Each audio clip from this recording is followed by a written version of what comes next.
Ya pemirsa, Timnas hari ini akan menjalani official training di Suwita City Football Stadium.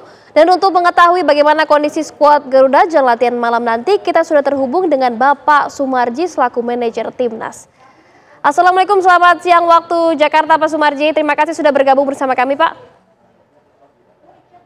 Terima kasih. Ya Pak Sumarji, mungkin bisa digambarkan ini bagaimana persiapan para Timnas untuk jelang latihan nanti dan seperti apa kondisinya Pak? Baik, terima kasih. Untuk perkembangan para pemain, kondisinya semuanya dalam kondisi yang sangat baik. 30 pemain semuanya kondisinya tidak ada satupun yang cedera dan semuanya hijau semua. Dan kita sesuai jadwal hari ini, kita akan melaksanakan official training dari stadion. Dan nanti kita semua akan berangkat ke stadion sesuai dengan jadwal yang sudah ada. Ya, Pak Sumarji, kalau kita lihat dua pertemuan terakhir Timnas kita ini kalah dengan Timnas Jepang begitu. Apa evaluasi yang bisa diambil dan dijadikan poin utama untuk latihan nanti malam ini, Pak? Baik, kaitannya dengan soal beberapa pertemuan Timnas Indonesia belum pernah bisa memetik poin dari Jepang. Itu ini jadi evaluasi menyeluruh dan menjadi PR tersendiri buat tim. Tetapi yakin bahwa kondisi sekarang ini tim kepelatihan sangat bagus dan kita sudah mempelajari bagaimana tim lawan kita Jepang yang akan bertanding nanti. Tentu dari beberapa hal yang mendasari dari hasil tim analis yang sudah bekerja dengan baik akan kita pakai untuk menerapkan taktik dan strategi yang tentunya supaya bisa mendapatkan hasil paling tidak kita bisa memetik poin di sini. Seperti itu.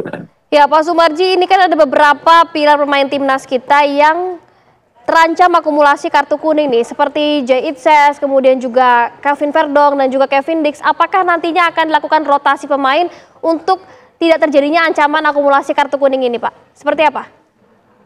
Ya baik. Yang pertama yang perlu saya sampaikan, pemain yang sudah clear mendapatkan akumulasi kartu itu IVAR, nanti tidak bisa bermain lawan Jepang.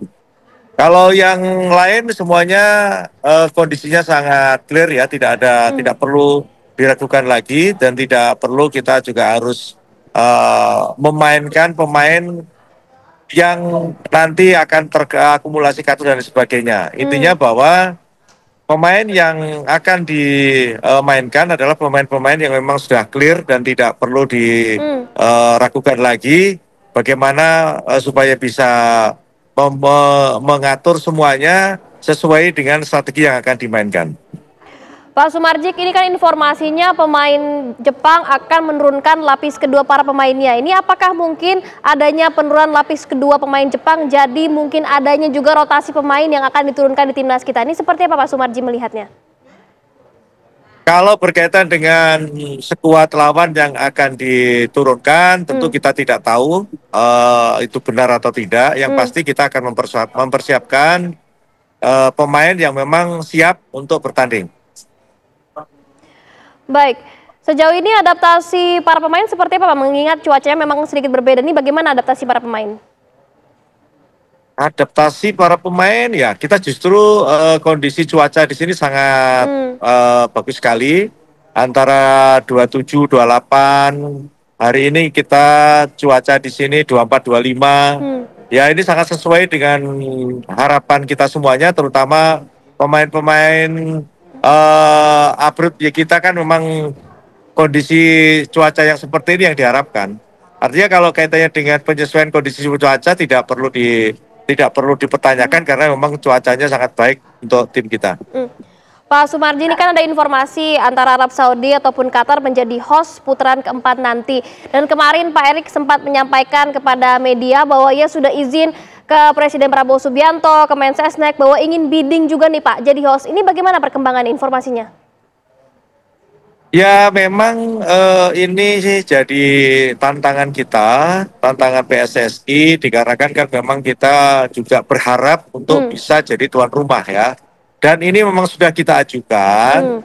sudah diajukan oleh PSSI beberapa waktu yang lalu agar supaya kita juga bisa diperhitungkan, bisa diperhatikan, dan siapa tahu kita juga bisa gitu. Kalau perkembangannya tetap sampai dengan saat ini kita masih menunggu, karena kan juga sampai saat ini juga AFC juga belum bisa menentukan, belum menentukan siapa yang akan menjadi tuan rumah, karena kan jadwal untuk drawing pun juga masih bulan depan, sehingga kita belum tahu siapa yang akan menjadi tuan rumah Piala kualifikasi Piala Dunia di round 4 ini.